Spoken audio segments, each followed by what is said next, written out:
Hi. Hello. నమస్తే అండి. మీకొక మంచి మోటివేషన్ స్టోరీ చెప్తానండి. ఎందుకంటే, పిల్లలు పడుకునేటప్పుడు కానీ, పిల్లలున్నప్పుడు కానీ, ఇలాంటి మంచి మంచి కథలు చెప్పడం ద్వారా పిల్లలకి గానియండి, మనకు కానియండి బాగా ఒక మోటివేషన్ అనిపిస్తుంది. మనం ఎలా బతకాలి, ఎలా బతకకూడదనే ఒక జీవిత విధానం అనేది మెల్లమెల్లగా చేంజ్ చేసుకోవటానికి ఇలాంటి మోటివేషన్ స్టోరీస్ అనేటివి చాలా ఉపయోగపడతాయండి. ఈ స్టోరీ అయితే మనం వినదగ్గిందే. అనగనగా ఒక ఊరుండేదంటండి. ఆ ఊర్లో ఒక బ్రాహ్మణుడు, ఉత్తమమైన బ్రాహ్మణుడు కాశీనగరంలో ఉండేవాడంటండి. ఆ కాశీనగరంలో ఉన్నటువంటి బ్రాహ్మణుడు ఒక కుమారుడిని కలిగి ఉన్నాడు. ఆ కుమారుడికి బ్రాహ్మణిజం నేర్పించాలి అంటే కాశీనగరంలో ఉన్నటువంటి మంచి పురోహిత్యం కలిగినటువంటి పంతుల్ని చూసి కాశీనగరంలో వేదం నేర్పించడం కోసం పంపించారంటండి. వేదం నేర్చుకుంటున్నాడు. 12 సంవత్సరాలు వేదం చదివాడండి బాబు. చాలా అందంగా ఉంటాడు, చక్కగా ఉంటాడు, గొప్ప మనసు, గొప్ప బుద్ధి, గొప్ప ఆలోచన కలిగిన తండ్రికి పుట్టినటువంటి గొప్ప పుత్రరత్నం అండి. అయితే ఒకసారి కాశీనగరం నుంచి విద్యాభ్యాసం చదువుకొని తండ్రి దగ్గరికి వెళ్తాడండి. తండ్రి ఒక మారుమూల పల్లెటూరులో కాశీనగరానికి తండ్రి ఉన్న స్థలానికి ఒక ఆల్మోస్ట్ ఒక 6, 7 రోజులు ప్రయాణం అండి. ఇప్పుడంటే ప్రయాణం మనకి కార్లున్నాయి, బండ్లున్నాయి, ఫ్లైట్స్ ఉన్నాయి, వెళ్ళిపోతున్నాం. అప్పుడు ఆ కాలంలో అవేవీ లేవండి. అన్నీ నడక మార్గంలో వెళ్ళాల్సిందేనంటండి. విద్యాభ్యాసం మొత్తం పూర్తి చేసుకున్న తర్వాత తండ్రి దగ్గరికి వెళ్ళి, నాన్నగారండి, నా విద్యాభ్యాసం మొత్తం నేను నేర్చుకునేసాను. మీరిప్పుడు ఏదైనా ఒక క్వెషన్ అడిగినా నేను సమాధానం చెప్తాను. మీరు కూడా పురోహిత్యం చేశారు కదా అని అడిగారంటండి. అవునా? నువ్వంత విద్యాభ్యాసం చేసేసావా? సరే. అయితే పాపానికి తండ్రెవరు అని అడిగారంటండి. పాపానికి తండ్రేంటి? నాకెవరు చెప్పలేదే! నాకే వేదంలోనూ పాపానికి తండ్రనేది నా సిలబస్‌లోనే లేదే! ఔట్ ఆఫ్ చాప్టర్ కదా ఇది. నా చాప్టర్‌లో ఈ లెసనే లేదు అని చెప్పాడంటండి. తండ్రి నవ్వాడంటండి. ఏం నాన్నా! నువ్వు ఈ మాత్రం కూడా నేర్చుకుంది 12 ఏండ్లు నువ్వు కాశీకి వెళ్ళి విద్యా బోధనలు పఠించి నా దగ్గరకొచ్చి ధైర్యంగా నుంచొని, నాన్న ఏ క్వెషన్ అయినా అడుగు. నువ్వు పురోహిత్యం చేసావు గదా! నేను సమాధానం చెప్తాను అని అన్నావు కదా! నేనడిగాను. పాపానికి తండ్రెవరనే ఒక క్వెషన్‌కి మాత్రం నువ్వు సమాధానం చెప్పలేకపోతున్నావని నవ్వాడంటండి. ఆ తండ్రి నవ్విన కారణము అబ్బాయికి బాధ పట్టింది. అంటే నేను 12 సంవత్సరాలు చదివానే, మా పంతులు, మా టీచర్ ఎవరైతే ఉన్నారో, నాకు పురోహిత్యం నేర్పించిన మా మాస్టరు నాకు పాపానికి తండ్రెవరనేది చెప్పలేదే అని ఆలోచన వచ్చి రాత్రంతా నిద్రపోలేదంటండి.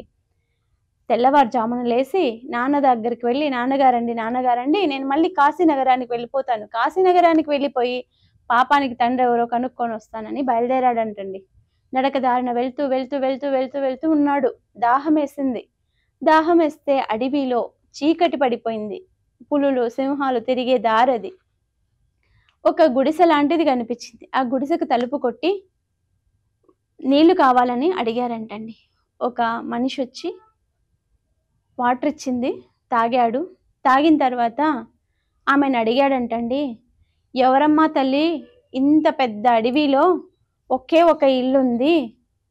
అది ఊర్లో ఉండొచ్చు కదా! ఎందుకింత అడవిలో ఉన్నావు అని అడిగాడంటండి. అది నువ్వు నీళ్లు తాగకముందు నన్నడిగింటే నేను చెప్పిండేదాన్ని. నీళ్లు తాగేశాక అడిగితే నేను చెప్పలేను. దాహము అని అడిగి నా ఇంటికొచ్చినప్పుడు ఎవరి దాహమైనా తీర్చే సంస్కారం నాకుంది అని అందంటండి. ఇంతకు నువ్వెవరో నాకు చెప్పలేదు కదా తల్లి అంటే, నేనొక వేశ్యని అన్నాడు. వేశ్యవా? నేను వేశ్య ఇంట్లో నీళ్లు తాగానా? అంటే నేనెంత పాపాత్ముడినయిపోయాను. 12 సంవత్సరాలు కాశీ నగరానికి వెళ్ళి, చదివి, విద్యాభ్యాసం చేసి, బ్రహ్మ ముహూర్తంలో లేసి, నేను అన్ని పనులు చేసుకొని ఇంత శుద్ధంగా తయారైన వాడు నేను ఈరోజు వేశ్య ఇంట్లో నీళ్లు తాగానంటే నేనెలా బతకగలుగుతాను అని చాలా వేదనకు గురయ్యాడంటండి. అప్పుడు ఆమె, "నువ్వు వేదనకు గురవ్వాల్సిన అవసరం లేదు. వేశ్య ఇంట్లో నీళ్లు తాగినంత మాత్రాన నువ్వేమి వేశ్యవి కాలేవు కదా! నువ్వు పెద్ద పంతులువి కదా! నువ్వు బాధపడొద్దు. నువ్వు అడిగింటే నేను ముందునే చెప్పిండేదాన్ని. నీళ్ళు ఇచ్చిండకపోయిండేదాన్ని" అని చెప్పిందంటండి. సరే, ఇంత చీకటిలో నువ్వెక్కడికి వెళ్తావు? ఎవ్వరు నువ్వు? ఎందుకు ఇక్కడికొచ్చావు? అని అడిగితే, నేను ఇలా ఒక పంతులు పుత్రుడిని, నా తండ్రి చెప్పాడు నాకు, ఇలా వెళ్ళి నువ్వు తెలుసుకొని రా, పాపానికి తండ్రి ఎవరో అని అడిగారు. ఆ సమాధానం తెలియక మళ్ళీ నేను కాశీ నగరానికి బయలుదేరాల్సి వచ్చింది. నాతో పాటు నేను ఏమీ తెచ్చుకోలేదు. నాకు ఆకలేసింది, నీళ్ళు దాహం వేసింది నడిచి నడిచి, అందుకు నీకు దాహానికి నీళ్ళు అడిగానమ్మా అని అన్నాడంట. నువ్వు అడిగావు కదా, సరే బాగుంది. ఈ చిన్న ప్రశ్న కోసం నువ్వు కాశీ నగరానికి వెళ్ళాలా? అంత దూరం నడవాలా? ఇంత యవ్వనంలో ఉన్నావు, ఇంత పాండిత్యం చేశావు, నువ్వు అంత దూరం ఎందుకు వెళ్ళడం? నా దగ్గరే సమాధానం ఉంది అందంటండి.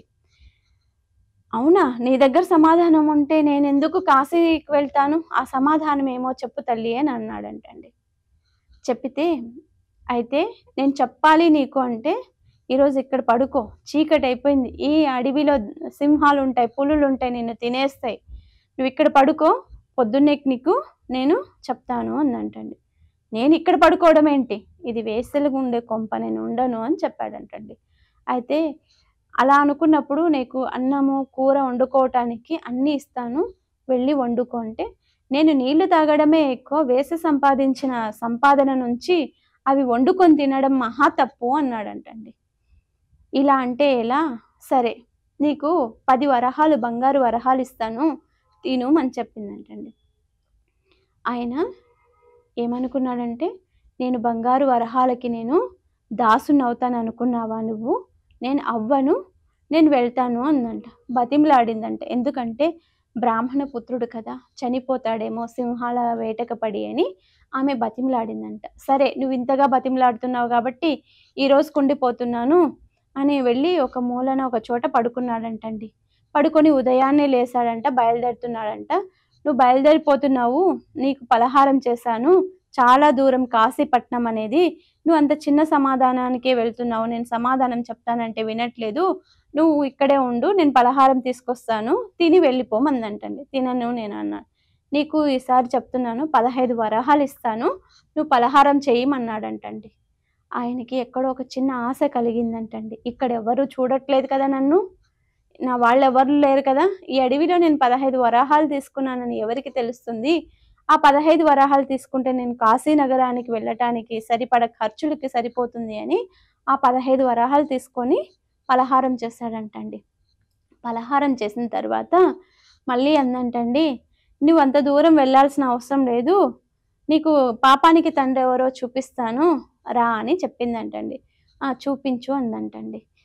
అయితే నీకు ఒక పుస్తకం ఇస్తాను, ఆ పుస్తకం చదవడం పూర్తి చేసేయి, నీకు భోజనం వండి పెడతాను అంటే, నువ్వు నాకు భోజనం వండి పెట్టాలి అంటే శుచి శుభ్రంతో స్నానం చేసి మడి కట్టుకొని నాకు భోజనం చెయ్యాలి వండి పెట్టాలి అన్నాడంట. సరే అని ఆమె మంచిగా శుభ్రంగా స్నానం చేసి శుచి శుభ్రంతో మడి కట్టుకొని వంట చేసిందంటండి. వంట చేసేటప్పుడు తింటున్నప్పుడు ఇలా చెయ్యి వేసిందంటండి ఆవిడ. చెయ్యి వేస్తే, అదేంటి, నువ్వు వండిన పలహారం తిన్నానని, నువ్వు ఇచ్చిన డబ్బులు తీసుకున్నానని, నువ్వు శుచి శుభ్రం పెట్టుకొని మడి కట్టుకొని నాకు భోజనం పెట్టానని నా మీద చెయ్యేస్తున్నావేంటి అని అన్నాడంటండి. లేదు, నీకు భోజనం పెట్టాను కదా, నేను చెయ్యి వేసినందుకు కూడా ఇంకొక 20 వరహాలు ఇస్తాలే, తీసుకో అందంట. ఆ 20 వరహాలు తీసుకున్నాడంటండి. ఆమెతో ఆ రోజు ఉండిపోయాడంటండి. అయితే ఆమె అందంట, నీ ప్రశ్నకు సమాధానం దొరికిందా, పాపానికి తండ్రి ఎవరు అని అందంటండి. అంటే పాపానికి తండ్రి ఎవరు అంటే, ఒక తండ్రి లేని ఒక రాజుల కాలంలో ఒక వేశ్యలతోటి సంసారం చేసి బిడ్డల్ని కనేవాళ్ళంటండి.